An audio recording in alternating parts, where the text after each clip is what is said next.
So this is the last Locals Experience video of 2023. So let's end it with some fire.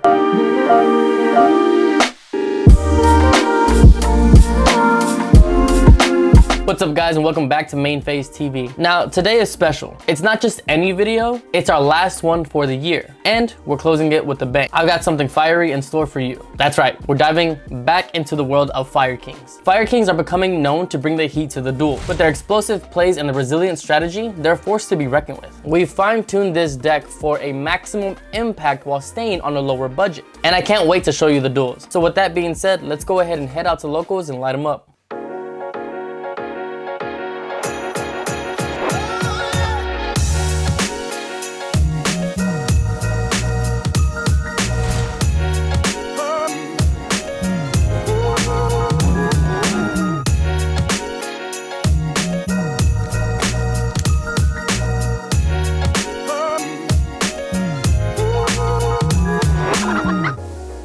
Alright, so round one, we go against Manium. We win rock, paper, scissors, and choose to go first. I'll start by special summoning a Fenrir, and then I'll normal summon Arvada, and then activating a Sanctuary to place Fire King Island. I'll use Fenrir's effect to add Rise Heart. I'll then use Island's effect, popping Rise Heart to add Garunix. Garunix will special summon, and then I'll use the second effect to pop a Barong. I'll set an imperm and pass turn. In the standby phase, I'll use Barong's effect to add a Kirin from deck. He'll then summon his own Fenrir, followed by activating Planet Wraithsoth. He'll add the Scareclaw on activation.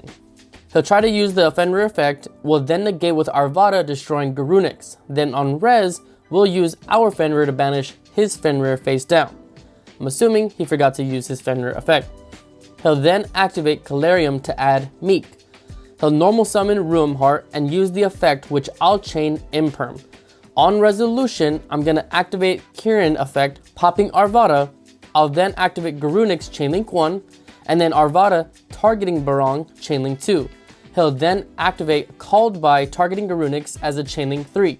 But Garunix was still summoned because our opponent activated the card in the Imperm column. We resolve everything, and from there, we're able to take game 1. Game 2, our opponent chose to go first. I'm not gonna lie, I forgot to hit record, so forgive me for that. He used Ruum Heart's effect to add Meek, and on resolution, we drolled. He'll then synchro summon and then set 2 and pass. I'll normal summon Ponix and use the effect. He'll then chain Forbidden Droplet, sending Meek to grave, resolving with negation. I'll then attempt to go to battle phase and swing with Ponix into his synchro. I'll take some damage and then activate Garunix effect. Now for those of you at home wondering, this is all happening in the damage step. So if there's a Fenrir on the field, all of Garunix's effect and Kirin's effect, if it's destroyed by Garunix, to summon one and pop on the field, it's all in the damage step. On the resolution is when it's open game state to attack. Just keep that in mind. Garunix will summon and then use the effect to pop Kirin, and then Kirin's effect to bring out Ponix and destroy the Fenrir. I'll attack over the synchro with the Garunix. Main phase 2, we'll use Circle and then Xyz into Garunix Eternity to destroy the last set card on their field. I'll pass turn, and in standby phase, we'll use the Ponix to add itself back. Our opponent will then activate Rhoda, adding Ruum Heart. He'll normal summon and use the effect, and on resolution, we'll use the Kirin effect in hand to pop our Xyz and use Garunix effect to destroy Kirin in deck, which will then trigger to summon and then destroy one on the field, so that he doesn't get the Meek summon from hand. After this resolved, I then realized a little too late that I could have used the Garunix Eternity's effect to summon one or itself out, because it still had one material when it was destroyed, so I could have chain blocked had I needed to or wanted to. In this case, it didn't really make too much of a difference, but it was something to remember because it was a small misplay in my book. He'll pass his turn and will normal summon Barong, and then attack for game, winning against Manium 2-0.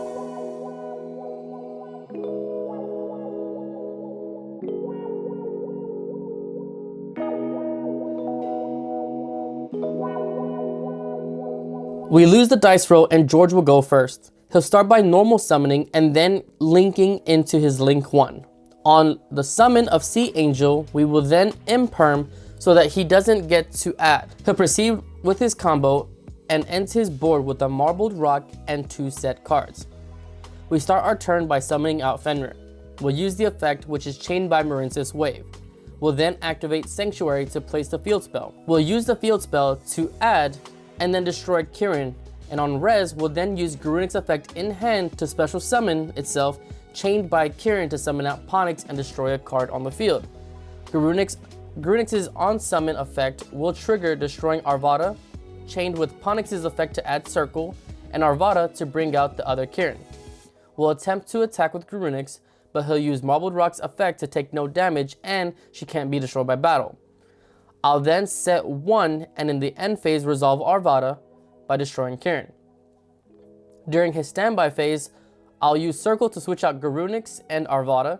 He'll go to battle and beat over the Fenrir. He'll attempt to use Marbled Rock's effect to add back from graveyard, chained by the effect of Spring Girl to summon. I'll attempt to negate with Arvada, but he chains Droplet. He'll then Xyz into Bahamut Shark and uses the effect to bring out Totally Awesome. He'll then pass turn. We'll go into the Relinquished Anima to take his Shark, beat over his Toad, and then he's just gonna scoop because we have way too much advantage.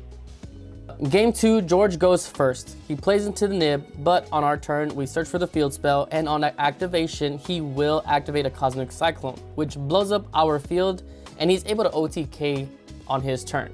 During Game 3, I'll start by activating Sanctuary, followed by Prosperity and banishing 6. I take the Crow, and on res, I get Drolled. I'll normal summon Arvada and set a Super Poly and pass turn. He's gonna normal summon, followed by a Link summon into Sea Angel, which then I'll negate with Arvada. In this case, I kind of missed an opportunity that I realized that I had, which was a Kirin in hand. I could have negated with Arvada, and then had he no response, I could have chained with Kirin to destroy Arvada, which then, resolving backwards, Arvada would have to destroy a fire Kirin, and then I would use Kirin's effect to summon out back Arvada and pop a card on his field. But in this case, it really didn't matter too much. But that is a nice interaction to remember for next time. He'll then use Dive to bring out Spring Girl. On summon, we're gonna Super Poly into Garura. He'll use the Spring Girl to summon from hand and then link into a blue slug. He'll set 1 and pass. We'll go into battle phase, attack over the slug with Arvada, and then attack with Garura for 3000.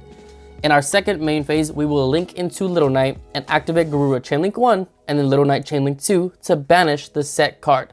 I'll set 1, pass. He'll normal summon Spring Girl and then link summon into Slug. He'll use Slug effect to add back Spring Girl and chain Spring Girl to mill 1.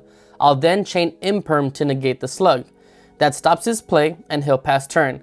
He realizes that we'll out-resource him and scoops, leaving us with the win as we take round 2 of the tournament. So, full disclosure, right now I'm testing some oversleeve samples that were sent to me by the distributor, and these kept ripping. Needless to say, I'm not going to be using these, nor will I sell these, but a lot of them were ripping, and I think it was just because they were way too thin. I plan on selling oversleeves later on down the road, hopefully in the near future with this new year coming up. But if you see me just unsleeving and resleeving, I literally had a pack right next to me just in case. So round 3, we go against Sword Soul. Game 1, we win the dice roll and start our turn by summoning out our Fenrir. We'll use the effect to add Rise Heart. I'll special summon out Rise Heart and then use his effect banishing a Fenrir and then passing turn. On his turn, he's gonna Imperm the Fenrir and then summon out Moye using the effect to bring out a token. He then synchros, then draws 1 and adds Blackout. He'll bring out the Long Young and activate Vessel, which is followed by an Ash Blossom. He'll synchro into Barone, burning me for 12, and he'll pop the Fenrir with the effect of Barone. He'll then attack into the Rise Heart, and on destruction, I'll use Garunix's effect to summon, which goes through. And then I'll use the effect on summon, which will be negated by Barone. He'll attack with Barone for 3000 and then pass turn. I'll normal summon Ponix and use the effect, which is then met by a Droll on resolution. I'll activate Skyburn, targeting Ponix and his Chichao, which will then trigger Garunix's effect on summon. I'll use Garunix's effect to destroy Kirin. Kirin effect will bring out Ponix, pop the Blackout, we'll attack over Barone with Garunix, and then attack with Ponix. I'll then pass turn. Our opponent basically just scoops by attacking into our Garunix to do damage to himself. Game 2, he'll go first. He'll normal summon Moye and uses the effect. We're then gonna chain with an Imperm. He's gonna set 1, pass. On our turn, he'll activate Anti-Spell. We'll special summon Fenrir and use his effect to add Rise. we'll special summon out Rise Heart, and then we'll also special summon out Kieran by destroying another Kieran in hand. We're gonna attack with the Fenrir into Moye and then use the effect to banish the anti-spell face down and do more damage with the other monsters, including using the circle to bring out the other Kieran to attack. On his turn, he's gonna use Vashuda effect to summon himself out. On Res, we're gonna banish the Vashuda face down. He doesn't have any more names, which is fortunate for us, which results in a clean sweep of 2-0 during our Sword Soul matchup.